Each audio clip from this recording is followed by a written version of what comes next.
দিনের স্বার্থে তাকে কোনো ছাড় দেওয়া যাবে না। শরীয়ত বিরোধী কোনো কথা বললে সেখানে আপোষ করা যাবে না, কিন্তু দুনিয়াবি বিষয় যেটা নিতে চায় নিতে পারে। জনৈক সাহাবী বললেন, হে আল্লাহর নবী, আমার পিতা আমার সম্পদ নিয়ে খেয়ে ফেলেন, আমাকে জিজ্ঞাসা করার প্রয়োজনীয়তা অনুভব করেন না।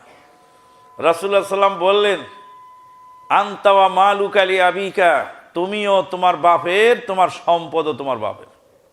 একটা মাত্র ছেলে আমি জীবনে দেখেছি যে তারা বলছে, বাবার মা মারা যাওয়ার পরে বলছে যে আব্বা আপনি একটা মা পছন্দ করে নেন, আম্মা মারা গেছে, আপনি একটা পছন্দ করে বিয়ে করেন, আপনাকে আমরা বিয়ে করাই নিয়ে আসবো, শেষ জীবনে আপনার কষ্ট যেন না হয়, আপনার সুখ শান্তি আমার জন্য সুখ শান্তি।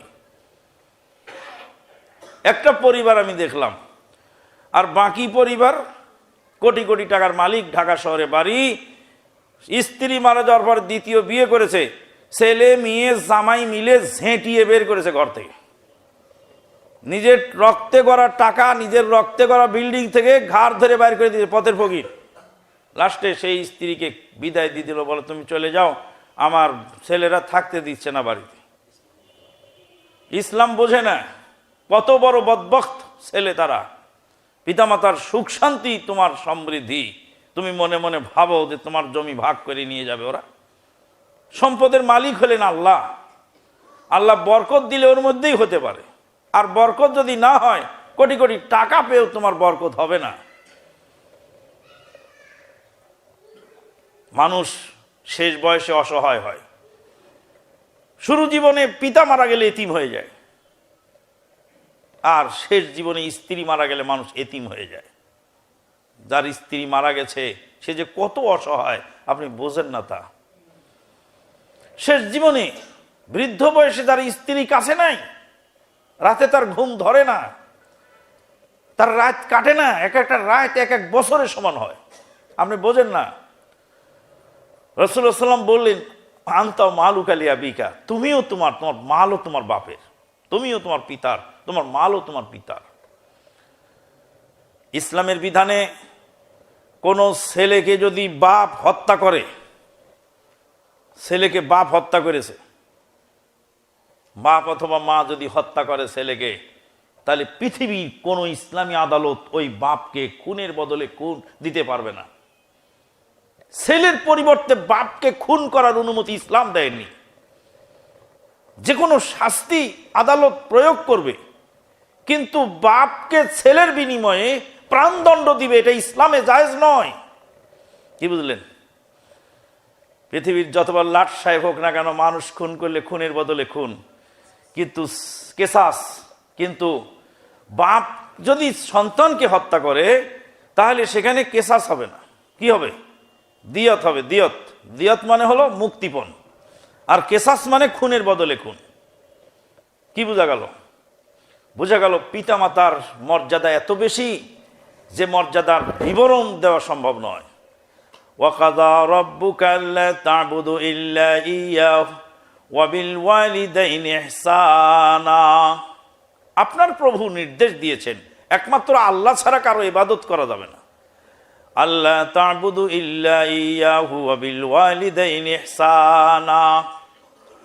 আল্লাহর অধিকার, আল্লাহর পাওনা ইবাদত, ইবাদতের পাশে পাশেই পিতামাতার সঙ্গে ভালো ব্যবহার করার নির্দেশ একই আয়াতের মধ্যে আল্লাহ দিলেন। ওয়াকাযা রাব্বুকা আল্লা তা'বুদু ইল্লা ইয়্যাহু ওয়া বিল ওয়ালিদাইনি ইহসানা। লোকটি বললেন, আমার পায়ের গোড়ায় লুটুপুটি খাচ্ছিল ছেলেপেলেরা, কিন্তু আমি তাকে দুধ পান করতে দেই নাই, আমার পিতামাতাকে আগে পান করালাম। হে আল্লাহ, এটা তোমার সন্তুষ্টির জন্যই আমি করেছিলাম, তাই আজকে এই মহা বিপদে আমাকে তুমি উদ্ধার করো। পাথর একটু সরে গেল। আরেকজন বললেন, আমার চাচাতো বোন ছিল খুব সুন্দরী, আমি তার প্রতি লোলুপ দৃষ্টি নিক্ষেপ করলাম। চাচাতো বোন ছিল অসহায়, সে বলল আমাকে এতটি টাকা দিলে আমি তোমার সাথে অপকর্মে লিপ্ত হতে রাজি আছি। আমি বহু কষ্ট করে টাকাগুলি জোগাড় করে তাকে দিয়েছিলাম, হঠাৎ করে যেই দিন আমাদের নির্দিষ্ট সময়, সেই দিন আমরা পরস্পরে মিলিত হতে গেলাম, অবৈধ মিলন।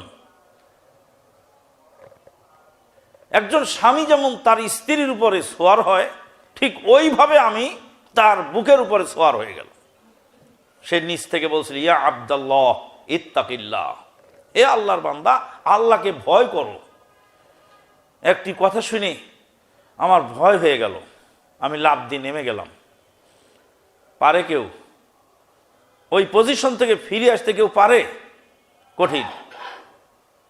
কত বড় তাজা ঈমান হইলে এরকম পজিশন থেকে ফিরে আসা সম্ভব? ফিরে চলে আসলেন। তিনি বললেন যে আমি ওই অবস্থায় ফিরে চলে এসেছিলাম, টাকা যা দিয়েছিলাম চাচাতো বোনকে, সব টাকা ওকে দিয়ে দিলাম, ওটা আর ফেরত নেই নাই, ফেরত নেই নাই আমি, ওটা ওর কাছে রয়ে গেল। হে আল্লাহ, আমি তোমার সন্তুষ্টির জন্য সেদিন পাপ ছেড়েছিলাম, তোমার সন্তুষ্টির জন্য এতটি টাকা তাকে ছেড়ে দিয়ে চলে আসছিলাম, দাবি ছেড়ে দিয়ে। আল্লাহ, এই ওসিলায় তুমি আমাকে আজকে বিপদ থেকে উদ্ধার করো। পাথর একটু সরে গেল। আর একজন বললেন, আমাদের বাড়িতে কর্মচারী ছিল, রাখাল ছিল, কাজ করতো বাড়িতে, কি হলো না হলো তার পাওনা না নিয়ে সে চলে গেল, মজুরি না নিয়ে সে চলে গেল, মজুরিটা আমার কাছে রয়ে গেল, মজুরিটা আমি রেখে দিলাম। তারপরে সেই মজুরিকে, তার সেই সম্পদকে আমি কাজে লাগাতে লাগলাম। লাগাতে লাগাতে ছাগল কিনলাম, উট কিনলাম, বকরি কিনলাম, এটা করলাম, ওটা করলাম। তারপরে সেই হঠাৎ করে সে একদিন এসে হাজির। বললাম যে ওই যে মরুভূমির মধ্যে ছাগলের পাল, এগুলি সব তোমার। বলছে, আমার সঙ্গে মস্কারা করবেন না, আমি একদিন দুই দিনের কিছু পারিশ্রমিক আপনার কাছে পাবো, সেগুলো আমাকে দিয়ে দেন। ওই তোমার পারিশ্রমিকের টাকা আমি খাটিয়ে এত বড় করে দিয়েছি। হে আল্লাহ, তোমার সন্তুষ্টির জন্য আমি এই কাজ করেছিলাম, তুমি আমাকে ক্ষমা করে দাও, পাথরটা সরিয়ে দাও। পাথর সরে গেল। সহিহ বুখারী হাদিস। এই হাদিস থেকে অনেকগুলি শিক্ষণীয় বিষয় জানা গেল। এক নম্বর জানা গেল যে বানী ইসরাইলের কোন সত্য ঘটনা থেকে আমাদের শিক্ষণীয় আছে, বিরাট বড় শিক্ষণীয় ঘটনা এখানে। দুই নম্বর জিনিস জানা গেল, সফরে যখন বের হবেন, কোনো অবস্থাতেই একা একা বের হবেন না। একা একা সফর করা হাদিসে নিষেধ আছে, কিন্তু আমরা বিপদে পড়ে একা একাই চলতে হয় অনেক সময়। সফরে চলতে গেলে একাধিক ব্যক্তি সফরে যাওয়া উত্তম।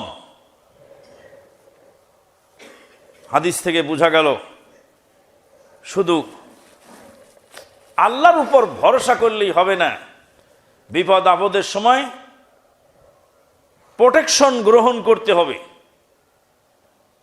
বিপদের সময় তারা গর্তে গিয়ে আশ্রয় গ্রহণ করলো। আশ্রয়দাতাকে আল্লাহ।